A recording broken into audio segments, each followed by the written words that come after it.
So let's get down to business. We're talking about artificial neural networks this week. I'm John Waidhofer. I am the co-president of CSAI along with Patrick. And this presentation is really meant to take something that's very ambiguous in the general marketing world and make it explicit in something that you all can understand.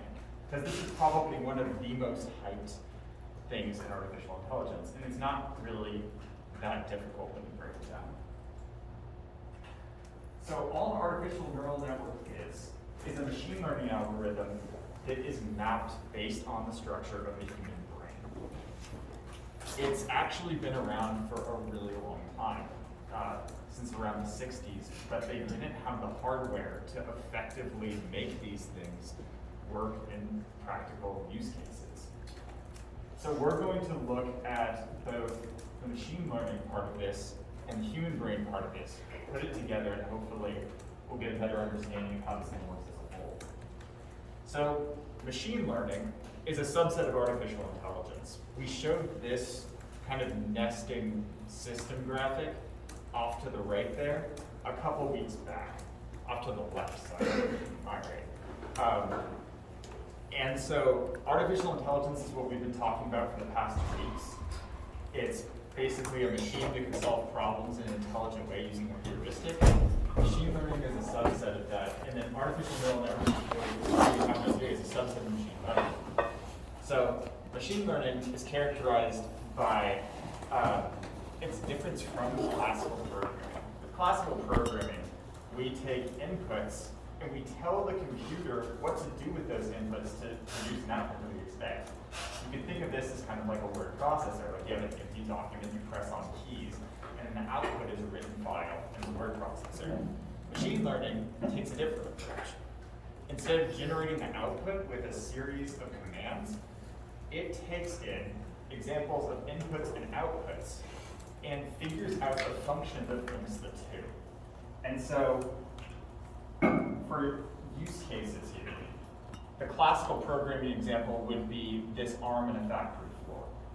It's a very controlled environment, and so we can give that robotic arm specific instructions. We can say, I want you to build X water bottles, like in water bottles, and here's how you move in order to get these water bottles assembled.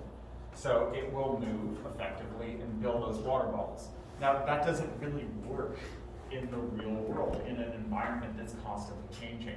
So if we look at something like a self-driving car, for example, it has to use something like machine learning, because we can't enumerate all the possible ways a pedestrian could step into the lane, or a biker could crash, or maybe it's snowing, or there's sleet, or there's ice on the road.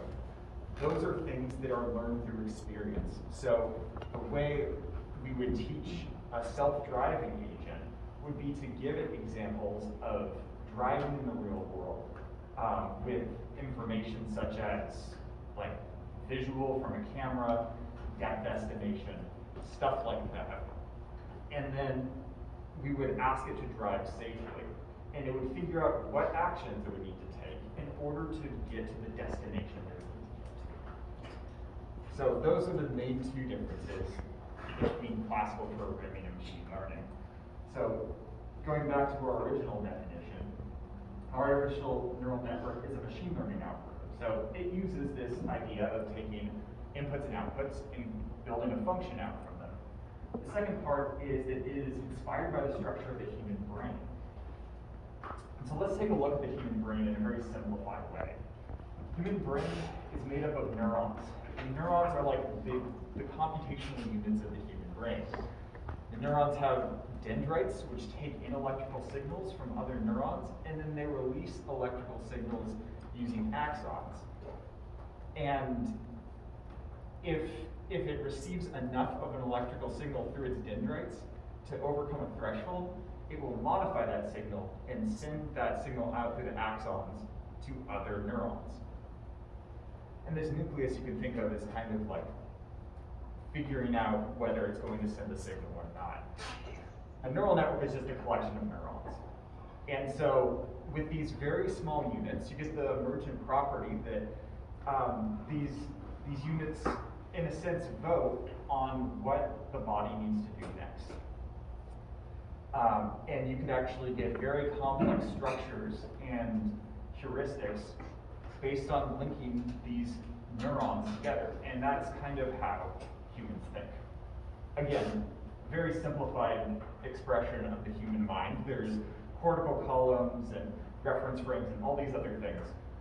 But for our metaphor, this is how the human brain works. Now, scientists, specifically computer scientists and mathematicians, thought that now that we've identified the neuron back in the mid-20th century, maybe we can represent that as a computational unit. And so they made the artificial neuron. The artificial neuron has weights and biases. You can think of a weight as how much you're scaling the signal that goes into the artificial neuron, and the bias is how much you're translating the signal. And this is very similar to the thresholding involved in a natural neuron, kind of like performing the action of the nucleus. The activation is similar to this thresholding here, where it takes in the produced value from the weights and bias and outputs some sort of signal based on that. And this is going to make a little more sense when we look at this in the mathematical scale. So, hey Sean. Yes? I'm sorry, you're muted on Zoom. I am? So I don't know if we'll be able to hear you. Thanks. Yeah, I will change that. Hopefully. Let me just back up for a second. Sorry, I just know there were issues. Okay, I think I'm unmuted now. Thank you for letting me know.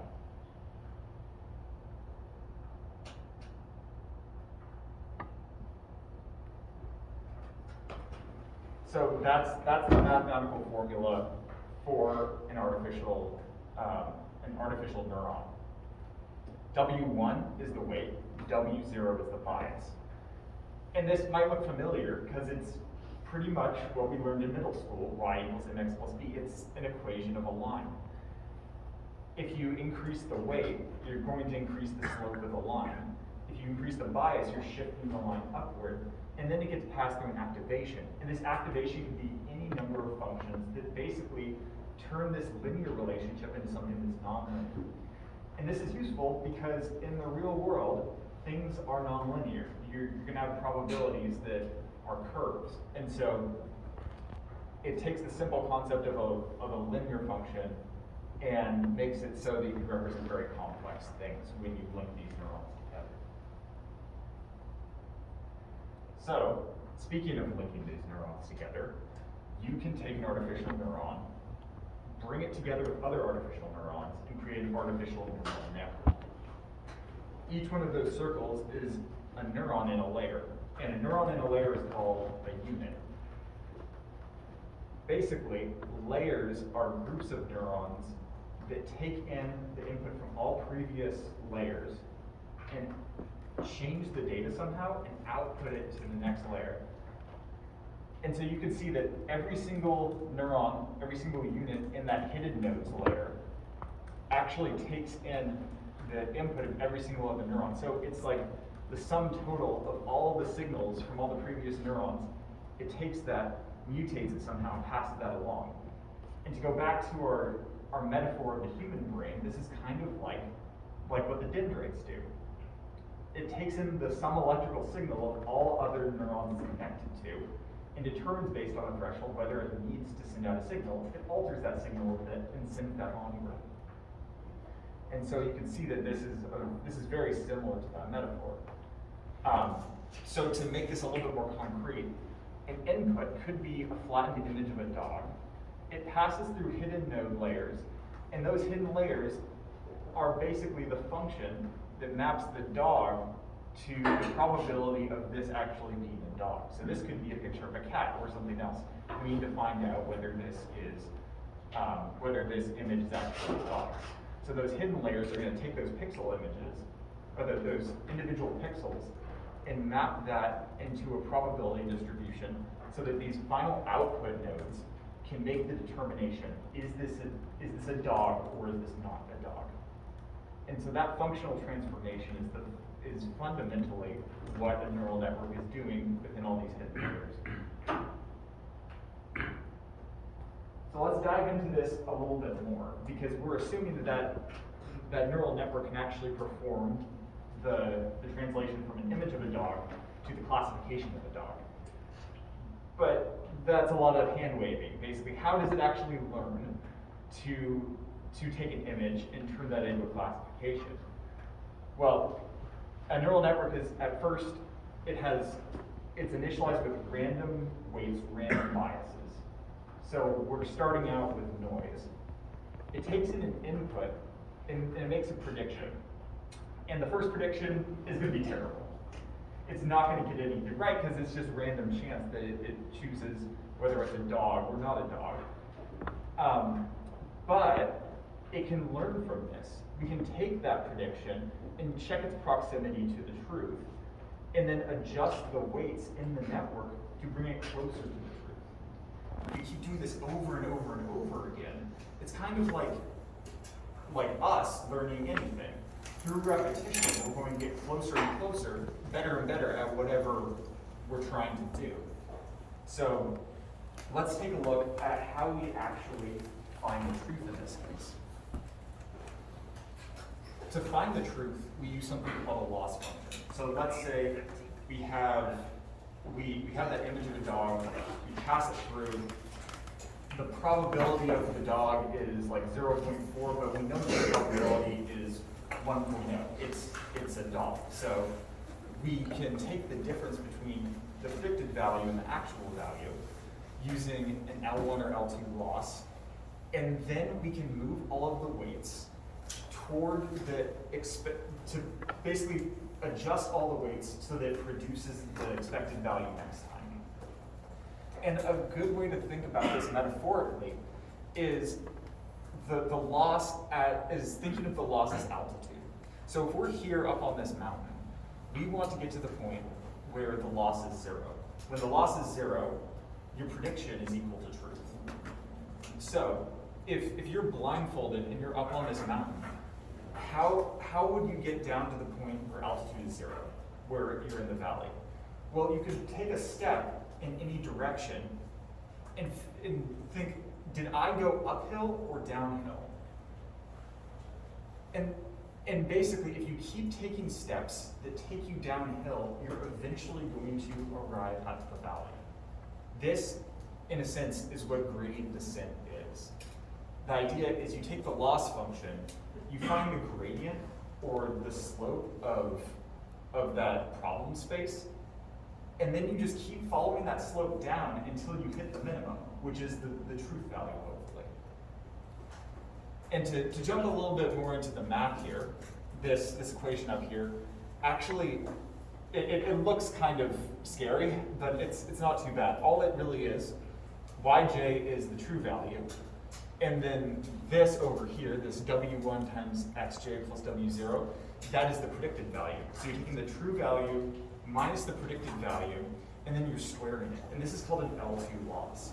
And so if you sum up all of the outputs like this, where you take the difference between the actual and the predicted for every single output, you're going to get a number, and then you can minimize that number across iterations. Another option is using L1 loss, where instead of taking the difference between actual and predicted and squaring it, you take the absolute value.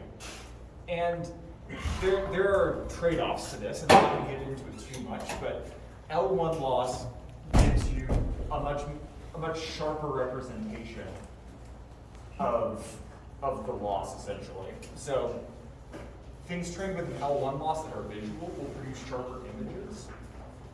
L2 loss tends toward the average. So if you have a neural net that produces an image as an output, that image is going to be more accurate overall, but it's going to be blurrier as well. So those are the main differences between L1 and L2 loss. There's many other versions of loss, but this is a good place to start. So how do we actually take these steps? We have this idea of we can take the difference between the truth and what's predicted, and then find and find that loss, and then somehow apply it back to the network. But it's not very clear how we're applying it back to the network. This is called backpropagation, and this is how you take that final loss and distribute it throughout to update all the ways of the network in a way that's going to produce the most optimal outcome. Again, I'm going to come at this from a metaphorical sense first. If you have an essay that you're writing with a bunch of people, specifically these three, Emma, Anna, and Joe, and you basically have like a blank page. You can think of the loss as like the delta. It's like, I have nothing on this page, and I need to get to an essay, so that's a fairly large loss. So I'm going to assign some part of that loss to each one of the nodes, which are Emma, Anna, and Joe. But it's not necessarily true that you would assign them all the same thing. For example, Emma might be really good at summarization, so you would assign her the opening paragraph, and Anna might just be the best writer, so you just assign her like everything else in the essay. Maybe Joe can't do much but format a header, so you're just going to assign him the very simple job of formatting the header. In the same way, when you backpropagate the error through all the nodes, you're going to assign certain parts of the loss, certain deltas, based on how large the signal is amplified through that node. So nodes that in a layer are the dominant node, they produce the majority of the signal passing forward. They will have a bigger change in weight than those that are less dominant and send less of the signal forward. And you can see that in this equation over here. So to adjust the weight Wij, you're going to take what Wij is currently. Alpha is basically the step you take, the size, the percentage that you're actually changing the weight. And then AI is how strong that node is. And then you're multiplying it by that gradient, that direction that you need the weight to go in order to make the model more efficient. And you can see that gradient is basically the input passed into the activation function times all the weights plus times all the weights times the previous gradient. So in this way, you're taking the previous gradient, using it to adjust the next gradient, and propagating that loss through. And it's all weighted by the strength of each neuron. So we've basically gone around the entire circle. We've gone input, we can make a prediction, we can check its proximity to the truth, and we can adjust the weights. But how do we apply this to a real life situation? There are two main types of problems in machine learning. There's regression and classification problems. Classification problems are the ones that we were talking about previously with defining, taking in an image of a dog and coming out with a label of this is a dog. It's breaking things up into certain classes so that we can do something with them later on. So this is using the medical field to figure out if someone's COVID positive, COVID negative, if they have certain traits, if certain traits are present in their genes, stuff like that. Regression is a task that involves prediction, or basically fitting a line to a problem space. So you can see that these points are basically along that line. And with a single neuron, you can actually do classification regression problems that are linear like this. You only need one artificial neuron, and it can solve any of these problems. But things get interesting when you have nonlinear problems. Most problems in the world are nonlinear. You have a bunch of data scattered around in the problem space, and you can't divide them in a classification problem by a line, and you can't fit a line to them in a regression problem because it's too complicated. There's too many variables, and it's usually n-dimensional, not just two-dimensional.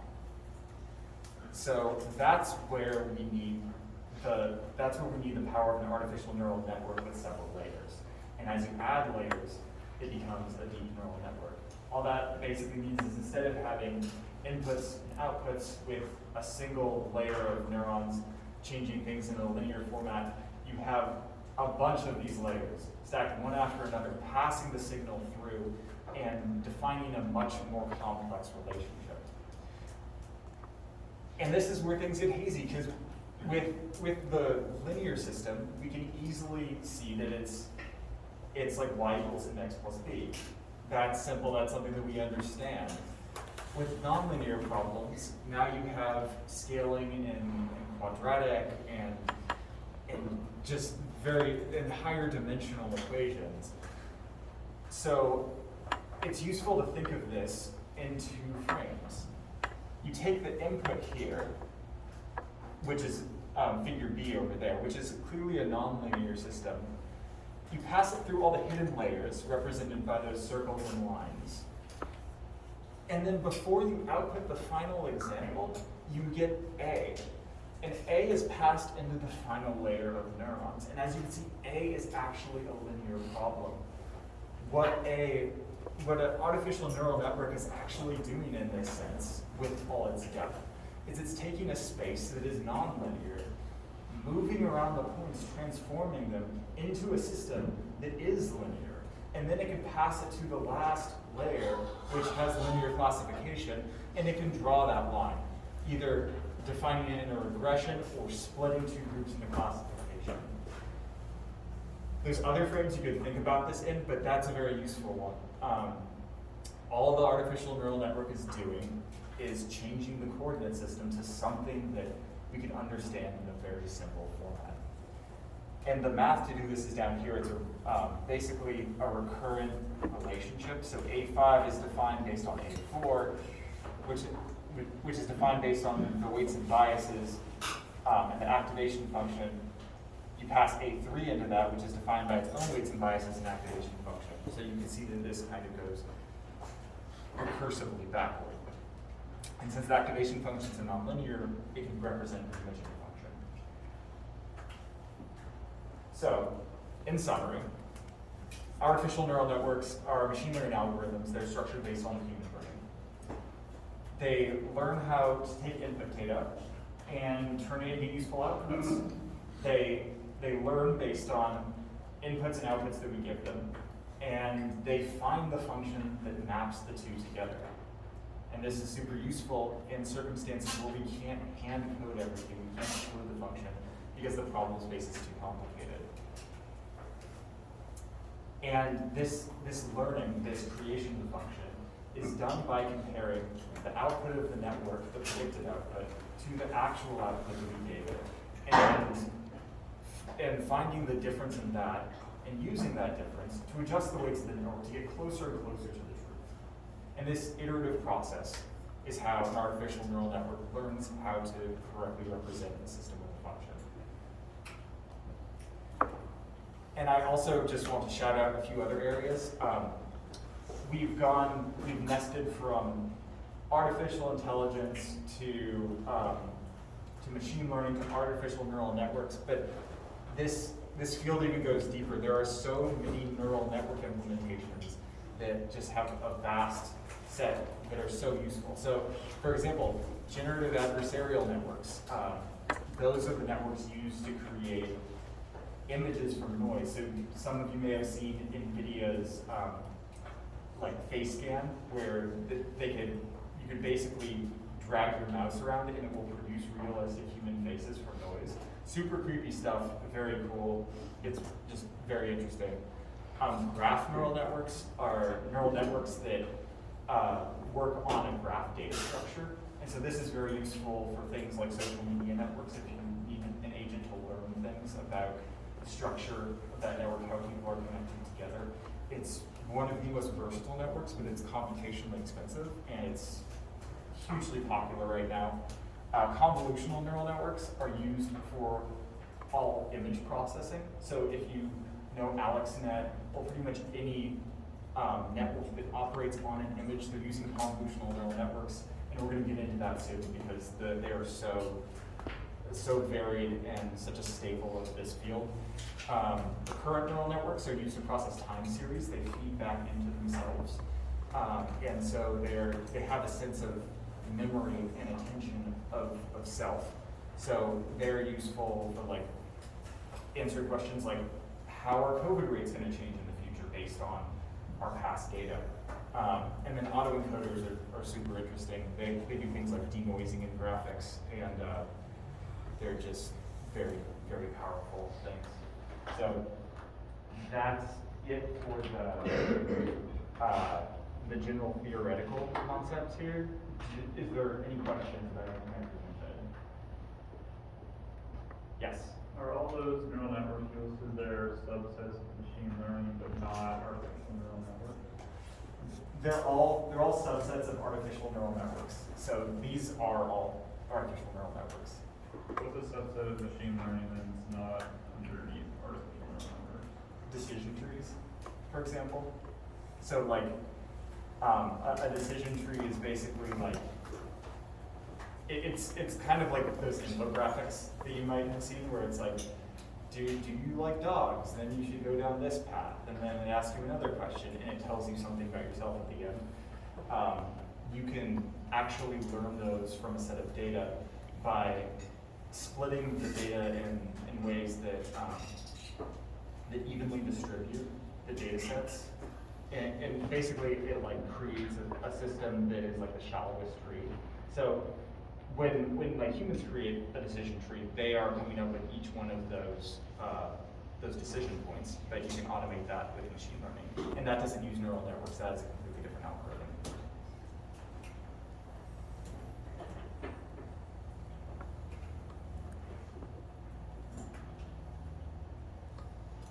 Anyone else?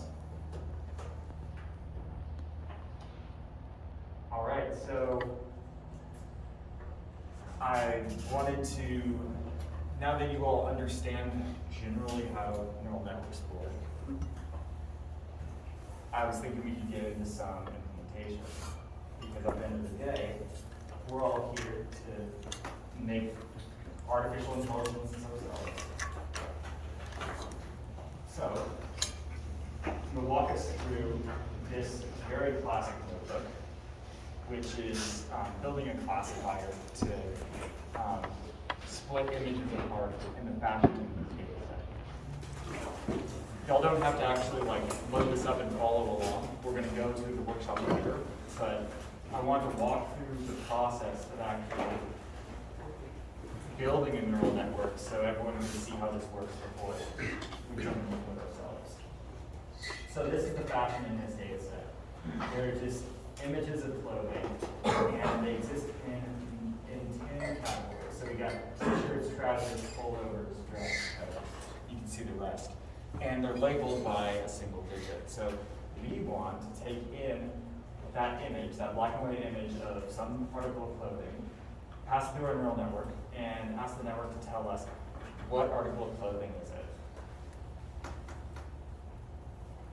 So we're basically going to load all of our training images. This is all pre-processing. Images look something like this. This is mapped to this color scale, so it's not absolutely bright green. We're going to normalize images. Basically, as they come in, they're between 0 and 255.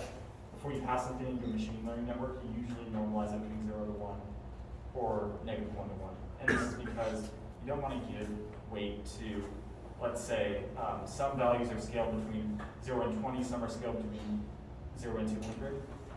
If you pass them in like that, the values that are scaled between 0 and 200 are going to have more weight to the network. And that's not necessarily something you want. You want the network to learn the distribution based on the inputs, regardless of the magnitude you actually give to the inputs. So you usually scale everything from 0 to 1. Quick question. Yes. Why are we dividing by 255 specifically? Yeah, so images are basically like 8-bit values. So RGB, the R, the G, and the B go from 0 to 255. So by dividing by 255, you reduce the scale to 0 to 1. So it's a normalization technique. Good question. So here are some examples of images from the data set. So here's where we actually get into the machine learning. So we're using a machine learning library called TensorFlow. And TensorFlow is a library built by Google. It's been around for a little while, and it allows you to write neural networks very easily. And it leaves off some of the implementation details that we went over in the theory, making it very simple to just kind of like build one and run it. So here's all the code you need to create a neural network. This is basically saying I want a sequential model. I want the data to pass through this system sequentially. I want to flatten the image and pass it through two dense layers. And let me get a pen, and I can show you what dense actually means.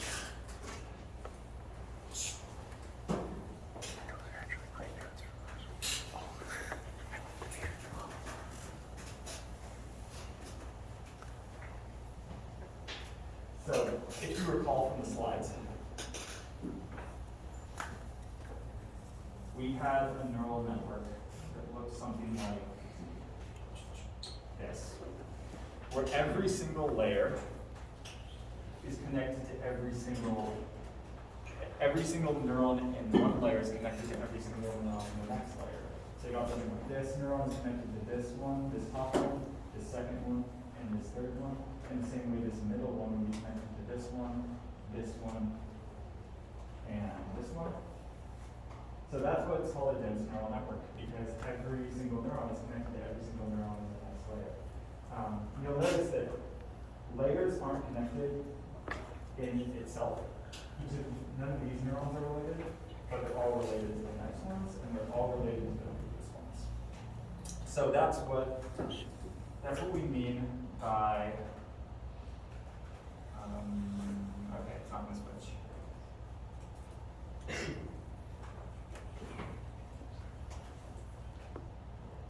That's what we mean by this dense keyboard.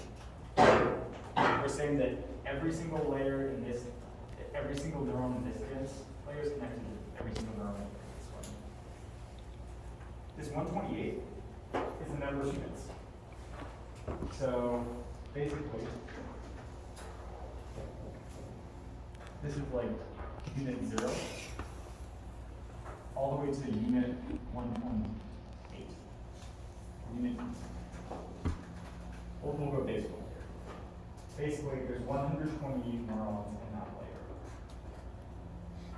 And then this activation is that thresholding function that we were talking about. And there's a ton of activations. There's sigmoid. There's Relu, which is the current one that we're using. And that's basically kind of like that, where below 0, if the value coming in is below 0, it equals 0. If it's coming in after 0, then it's just outputting that value. And then there's an example of this called Leaky Relu, where it's like this, but things after 0 slowly decline, not quite as steeply as they go up here, but they slowly decline, so that you don't just get everything cut off if the value is less than 0. And this is useful in generative adversarial networks. That's a little bit of background, but basically, we're taking this sequential network, we're defining each one of the layers, and then we're capturing it as a model. So now that we've defined what this neural network looks like, we compile it, and we use an optimizer, which is basically how do you backpropagate how are you backpropagating the loss through the network? Kind of like what I described with the essay. Like, how do you actually assign those values? The optimizer does that for you. The loss is what we described with L1 and L2 loss, kind of the difference between the actual and the predicted. And you could define whether you're using L1 loss, L2 loss. They're using sparse categorical cross entropy, which is used for classification problems with multiple classes. In this case, we have 10 classes, so we can't use anything similar to that. To train the model, you just say model.fit, you pass in your inputs, you pass in the outputs, and then you give the number of iterations. And then finally, you can pass in your testing inputs and your testing outputs, and it will tell you the accuracy of the model. And to make predictions, all you have to do is call the predict and pass in the image, and it will give you a result, the probabilities of it being any one of those 10 articles of clothing. So that's kind of a crash course in TensorFlow, and this is how you actually implement these now.